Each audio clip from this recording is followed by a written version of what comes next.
വളരെ കൃത്യമായിട്ട് ഉത്തം കുമാറും അതുപോലെ തന്നെ ട്രാൻസ്ജെൻഡർ സമൂഹത്തിൻ്റെ വക്താവുമൊക്കെ ഇവിടെ കാര്യങ്ങൾ പറഞ്ഞു. ഈ പരിപാടിയിലേക്ക് കഷ്ടിച്ച് 1.5 മണിക്കൂർ മുമ്പ് മാത്രം PTI വിളിച്ച ഒരു ഫോൺ കോളിൻ്റെ പുറത്ത് പത്രസമൂഹത്തിനും അതുവഴി നിങ്ങളെല്ലാം എത്തിയതിൽ ഉള്ള നന്ദി അറിയിക്കുന്നു.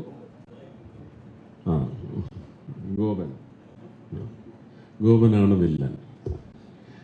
അപ്പോൾ സുരേഷും ആ ഫോൺ കോളിൻ്റെ അനുബന്ധമായി എന്നെ വിളിച്ചതിൻ്റെ പശ്ചാത്തലത്തിലാണ് ക്ഷണിക്കപ്പെട്ട് ഇവിടെ എത്തിയിരിക്കുന്നത്. പക്ഷേ പ്രതീക്ഷ ഫൗണ്ടേഷനെ സംബന്ധിച്ചും പ്രിയങ്കരനായ ഞാനുമായിട്ട് എനിക്ക് തോന്നുന്നു 2011 മുതൽ 2011-12 കോടീശ്വരൻ കണ്ടു തുടങ്ങുന്ന കാലം തൊട്ടുള്ള അടുപ്പമാണ്. അപ്പോൾ തന്നെ നമുക്ക് മനസ്സിലാക്കാവുന്നതേ ഉള്ളൂ എന്താണ് അടുപ്പത്തിന് കാരണമെന്നുള്ളത്.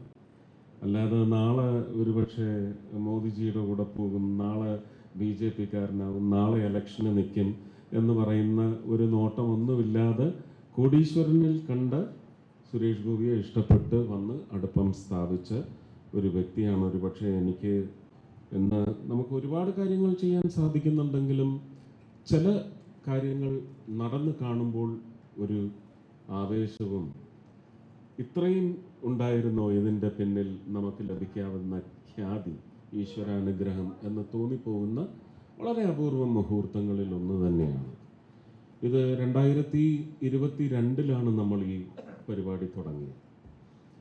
തൃശ്ശൂർ വെച്ചായിരുന്നു ആദ്യത്തെ 2 പരിപാടിയും. 2023 ഓണത്തിന് വളരെ വിപുലമായി അവിടെ കാസിനോയിൽ വെച്ച് നടത്തിയ പരിപാടിയിൽ വെച്ചാണ് ഒരുപക്ഷെ ഇങ്ങനെ ഒരു ആവശ്യം അതിനു മുമ്പ് തന്നെ എന്നോട് ഉന്നയിക്കുകയും ഈ ലിംഗമാറ്റ ശസ്ത്രക്രിയയ്ക്ക് വേണ്ടുന്നതായ പിന്തുണ അതിന് കേരള സർക്കാരിന് അതിന് കൃത്യമായ വകുപ്പുണ്ട്, അതിന് കൃത്യമായ ഫണ്ടുണ്ട്, അതിൻ്റെ ഡിസ്ബേഴ്സിബിലിറ്റിയും ഉണ്ട്.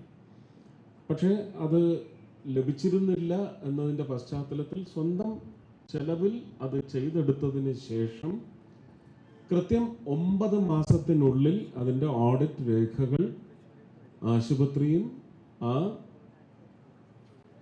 മഹാനോ മഹതിയോ ആരായാലും അത് അഫിഡവിറ്റ് കൊടുത്തു കഴിഞ്ഞാൽ അത് റീഇംബേഴ്സ് ചെയ്യുന്നതാണ് എന്ന് പറയുന്ന ഒരു വ്യവസ്ഥയിലാണ് ഒരുപക്ഷെ അതിന് കെൽപ്പില്ലാതെ പോയ ഒരു പറ്റം 27 പേരെന്നാണ് പറഞ്ഞത്.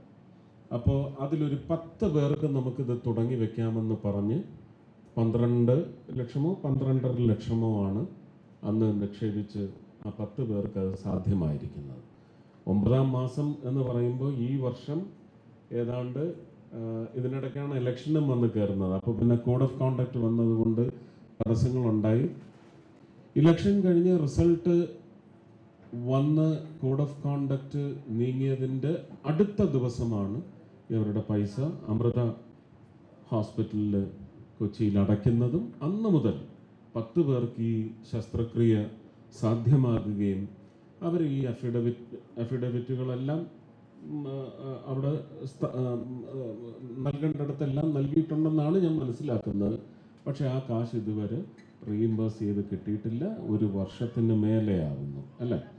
കഴിഞ്ഞ വർഷം ജൂൺ 9-നോ 10-നോ ആണ് നമ്മളിത് ഡെപ്പോസിറ്റ് ചെയ്യുന്നത്. അപ്പോൾ ഈ വർഷം ഏതാണ്ട് മാർച്ച് ഏപ്രിൽ മാസങ്ങളിൽ അത് റീഇംബേഴ്സ് ചെയ്ത് കിട്ടേണ്ടതാണ്. ഏതാണ്ട് 1.5 വർഷമാകുന്നു. അപ്പോൾ അതിൻ്റെ പേരിൽ ഇത് റൊട്ടേറ്റ് ചെയ്ത് ഇതൊരിക്കലും തിരിച്ച് എൻ്റെ ട്രസ്റ്റിലേക്ക് വരേണ്ട കാശല്ല. ഈ തുക റൊട്ടേറ്റ് ചെയ്ത് ഓരോ 9 മാസം കഴിയുമ്പോൾ സർക്കാർ ഇത് റീഇംബേഴ്സ് ചെയ്യുന്ന മാത്രയിൽ അടുത്ത 10 പേർക്ക് എന്ന് പറയുന്ന ഒരു ക്രമീകരണമാണ്. പക്ഷേ ആ ക്രമീകരണമാണ് ഇപ്പം മുടങ്ങും എന്നുള്ള അവസ്ഥയിൽ ഒരു റൊട്ടേഷനോടുള്ള ഒരുപക്ഷെ ഇത് എൻ്റെ മകളുടെ പരലോകത്തിരുന്നുള്ള ഒരു അനുഗ്രഹമായിട്ട്, എൻ്റെ മകളുടെ അനുഗ്രഹമായിട്ട് നിങ്ങളിത് സ്വീകരിക്കണമെന്ന് ഞാൻ ആഗ്രഹിക്കുകയാണ്. അടുത്ത 10 പേർക്ക് കൂടി ഈ തുക അടയ്ക്കുകയാണ്. ഇനിയെങ്കിലും സർക്കാരിൻ്റെ ദയ ഉള്ളതോ ദയ ഇല്ലാത്തതോ ആയ കണ്ണുകളൊന്ന് തുറന്നാൽ മതി. ഹൃദയം തുറക്കാനാവില്ല എന്ന് നമുക്കറിയാം. ഒന്ന് തുറന്ന് നിങ്ങളെല്ലാവരെയും, കാരണം ഇവിടെ ആദ്യം തന്നെ സൂചിപ്പിച്ചു, ഇതൊരു വ്യക്തിക്ക് ചെയ്യാൻ പറ്റുന്ന കാര്യമല്ല. അപ്പോൾ അത് സർക്കാരിന് അങ്ങനെ ഒരു സംവിധാനമുണ്ട്. ജനങ്ങൾ ചുങ്കമടക്കുന്ന പണത്തിനകത്ത് നിന്ന് ഇതിനൊരു വിഹിതമെന്ന് പറയുന്നത് നിയമപരമായി സ്ഥാപിക്കപ്പെട്ടതാണെങ്കിൽ നൽകണം. ഇല്ലെങ്കിൽ കരുവന്നൂർ മോഡലിൽ ഒരു സമരം നമുക്ക് അടുത്ത ഓണത്തിന് മുമ്പ് നടത്തേണ്ടി വരും എന്നുള്ളത് കേട്ടോ. 2 ദിവസത്തേക്കെങ്കിലും ഞാൻ രാജിവെച്ചിട്ട് വന്ന ആ സമരം ഞാൻ നയിക്കും.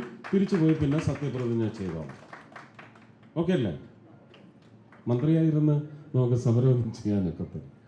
അപ്പോൾ നോക്കട്ടെ എങ്ങനെയാണ് അവരിതെടുക്കുന്നത്. പിന്നെ അടുത്ത വർഷം ആ സമയമാകുമ്പോഴത്തേക്കും നമുക്ക് ദൈവം കുറച്ചുകൂടി നമ്മളെ അനുഗ്രഹിക്കും എന്നുകൂടി കണക്ക് കൂട്ടാം അല്ലേ?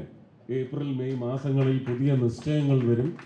കുറച്ച് കരുണയുള്ളവരുടെ എണ്ണം അവിടെ കൂടുന്നതനുസരിച്ച് നമുക്കിതിന് പോംവഴിയും ഉണ്ടാവണേ എന്ന പ്രാർത്ഥന മാത്രം മഹാബലി തമ്പുരാനും വാമന ഭഗവാനും എല്ലാ 10 അവതാരങ്ങളെയും, മഹാവിഷ്ണു 10 അവതാരങ്ങളുടെയും മുന്നിൽ ആ പ്രാർത്ഥന ആത്മാർത്ഥമായി ഹൃദയപൂർവ്വം അർപ്പിച്ചുകൊണ്ട് എല്ലാത്തിനും പോംവഴികൾ ഉണ്ടാവണേ, എല്ലാം സുഗമമായി നടക്കണേ. ഇന്നത്തെ ഓണ സദ്യ നിങ്ങളെ കാത്തിരിക്കുന്നു. വൈകിക്കുന്നില്ല. ഇനി റാണി ചേച്ചി സംസാരിക്കണം. പിന്നെ ആരാ? ബാക്കിയുള്ളവരെല്ലാം സംസാരിച്ചു കഴിഞ്ഞാൽ നമുക്ക് വേഗം ഓണപ്പുടവ മേടിച്ച് ഊണ് കഴിക്കുന്നിടത്തേക്ക് പോകണം.